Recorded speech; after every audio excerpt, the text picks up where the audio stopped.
Christ. Glory to God. I'd like to thank you all for coming this evening. This is the second part in a two-part presentation on marriage from the U.S. Council of Catholic Bishops. I'm going to be following pretty much what their layout is. I will like to point out that there is slight modifications in my presentation from what is put forward by the bishops. Because the bishop's presentation, since it's the U.S. Council of Catholic Bishops, which might as well say the U.S. Council of Latin Bishops, our bishops are pointing their hands and doing their best, but there's only a few of them. So the majority of it comes from a very, very Latin point of view, which is wonderful, spiritually uplifting, very, very good, but doesn't necessarily represent the subtleties of our theology versus Latin theology. For example, and this is just a minor one, in the Latin Church, who are the ministers of the sacrament of marriage? The man and the woman. The man and the woman, correct. In the Eastern churches, it is the priest. Okay, so that's a little difference right there, and because of that, we come from a slightly different point of view on it. Our beliefs are much the same on the sacrament of marriage. It is a sacrament, is instituted by God, all that through, but some of the fine points are a little bit different. So that's why it will be slightly different than if you review the book. It's coming from a strictly Latin point of view. Okay, so just a little heads up. So in case you have any questions, or if you want to notice the differences, I strongly advise you, if you can get hold of it, and it is available, this is the Leader's Guide for Marriage, Love and Life in the Divine Plan. There's also a smaller book for individuals to work with.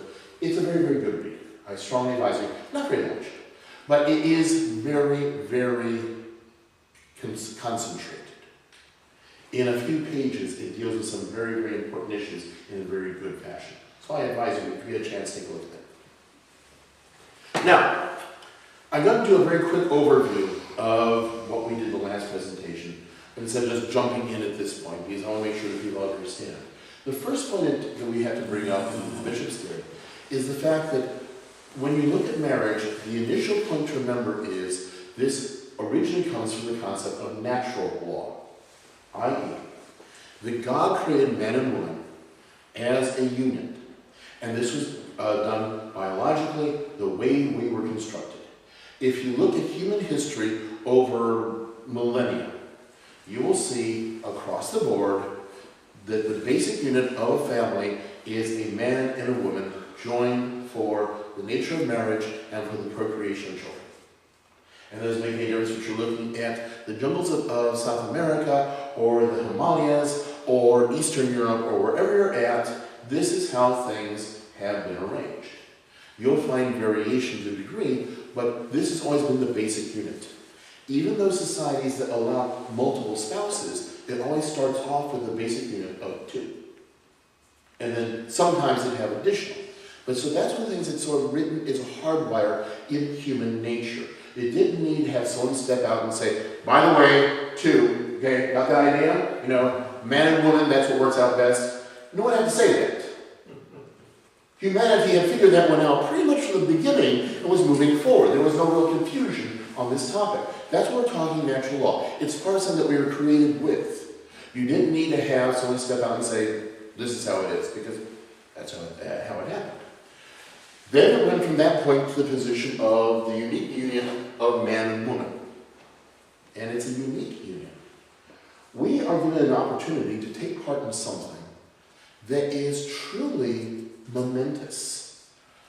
A man and a woman joined in matrimony are actually taking part in creation. When a child is conceived in the woman, a new soul is coming into existence at that moment, is being created by God inside that woman. Which means that the man and woman are actually going to cooperate, to be fellow workers in the creation of a human soul. You sit back and think about that. That is a very profound thing. You're actually getting to take part, to be actively involved with the Creator of the universe in His creation. That is, if you really think about that, that is just an enormous gift that we're given. And we sort of don't pay attention to it. And actually, frankly, in our culture, we spend a lot of time trying to avoid it. You know, a lot of time, a lot of money, a lot of pills, and a lot of other stuff. Instead of understanding what exactly is going on in those moments. You know, so that's one of the other aspects. But it is intended to be this sort of permanent union. But the other thing is that we have a tendency in our culture to think of marriage as being a partnership. Okay? And this is partially true, but not complete. It's not a partnership. Other than a partnership with three people involved. You, as a man, your spouse, and God. You are in a triune relationship, which in a small way mirrors the Holy Trinity. You are not in it together alone. God has to be part of this union if it is going to survive and grow. Otherwise, if it's just me and her and that's it, and we don't have to pay any attention, you're going to become so self-interested within that cycle that you lose your perspective. If you don't keep in mind that God is active in your life, if you don't keep him in that position, you'll find yourself in a great deal of danger. Going to the third one, I'm using these just to make sure that I don't get off, because I will very easily wander on to other topics. Communion of love and life. What do we mean by communion? When you hear communion, what do you think? Eucharist, which in its meaning is thanksgiving, if you look at the Greek. But it is something that you're doing with. It is an integral relationship. One problem that we have in the United States is we have a tendency of thinking of marriage as a contract between one individual with another, and you know, this is the duties, or we're going to work it out on from there. Contract from a biblical point of view is something you do with things. It's saying if you're purchasing land, you're purchasing a chair, even if you're purchasing a slave. That's a contract. What you're looking at with this is a covenant. And that's a different relationship.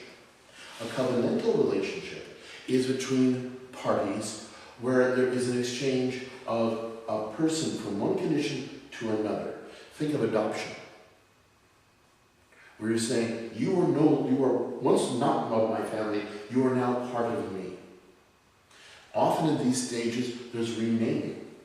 So look at the covenantal relationship of Abram becoming Abraham. Okay? A real change. A change in the nature of the person. A change in the nature of his relationship to God. This is part of what we're looking at with marriage. Okay? Not a contract. You're not talking about things. You're not exchanging stuff. And you're not purchasing a slave. And sometimes people will need to think about that. Not mentioning names. We're not going there. But this is something to think about. That you are part of the reason why traditionally there's a change in name. You know, you're looking at a different, because of the nature of this relationship you're building. And this is being done through the action of God and the Holy Spirit. You are now being brought into this covenantal relationship, which is also why, coming from an Eastern point of view, why the priest is the minister of what we're doing here. Because it is an indication, it's one of the aspects of God doing this and bringing you into it. Now, you have to be obviously actively involved. You know, it's all of those things that, you know, you're not part of it. So it's a little bit of a different way of taking on it. But this is key to remember, and the understanding of what marriage is about. You're looking at a covenant, not a contract. Because the other thing is, covenants are not breakable. Contracts are. Once you're in a covenant, once you are changed, you are changed. You can leave the practice, you can stop doing it, you can do something else, that does not mean that you are still not part of that situation. If I adopt a person to my family, they're part of my family. They can leave my house, they can refuse to speak with me, all sorts of things can happen.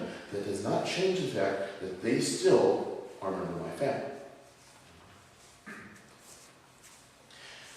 This is part of the relationship that you're seeing through these covenantal notions, and it's important to know as you go forward.